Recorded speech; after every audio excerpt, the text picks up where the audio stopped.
Bonjour ou bonsoir à vous. On se retrouve aujourd'hui pour le 9e épisode de 3 minutes de culture.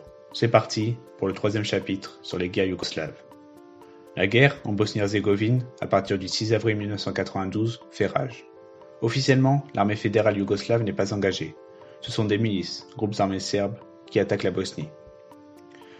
La Serbie n'attaque pas officiellement la Bosnie pour éviter de se mettre les grandes puissances à dos. L'armée, commandée par Ratko Mladic, s'empare progressivement des principales villes, hors Sarajevo, et des zones occupées par les Serbes. Dans ces villes cohabitent bosniaques musulmans et Serbes. Dans ce contexte, aucun des deux camps ne peuvent vivre ensemble. Donc les Serbes pratiquent une méthode dite d'épuration ethnique contre les non-Serbes. Comme par exemple à Srebrenica, une enclave musulmane à la frontière avec la Serbie. 8000 hommes et garçons seront tués. C'est le génocide de Srebrenica, commandé par Mladic. Seul Sarajevo ne tombera pas aux mains des Serbes, mais elle subira un siège de 3 ans et sera, tous les jours, sporadiquement bombardée par l'artillerie serbe. L'ONU, encore neutre, peinait à réapprovisionner la ville. La guerre dure 3 ans et demi, jusqu'en 1995. Cette année-là, la Croatie, avec l'accord des USA, reprend les territoires perdus au profit des Serbes. 1995, il aura fallu des dizaines de milliers de morts pour qu'une vraie riposte internationale s'impose. Ce sont les États-Unis, les Américains, qui mènent les combats. Ils bombardaient les Serbes de Bosnie pour que des négociations commencent.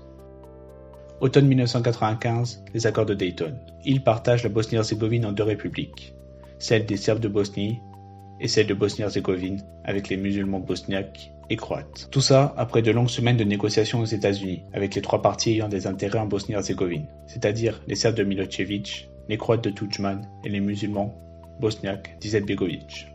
Aujourd'hui, les souvenirs de la guerre sont encore présents.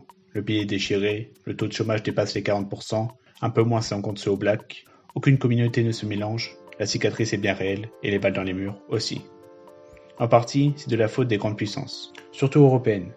Cette guerre aura été le symbole de leur inefficacité au niveau militaire, au manque de courage je dirais, puis aux intérêts divergents de chaque nation de cette union. Ou encore de l'ONU, de personnes souhaitant négocier et toujours négocier, parler jusqu'à ce que la Bosnie meure sous les feux serbes. Comme Yasushi Akashi, diplomate japonais, et à l'époque porte-parole des Nations Unies, qui n'avait pas réussi à cerner les Serbes et qui n'avait rien compris à cette guerre et qui retardera l'action des États-Unis. La paix en Bosnie reste aujourd'hui très fragile, et il serait peut-être temps de revoir la constitution de ce pays.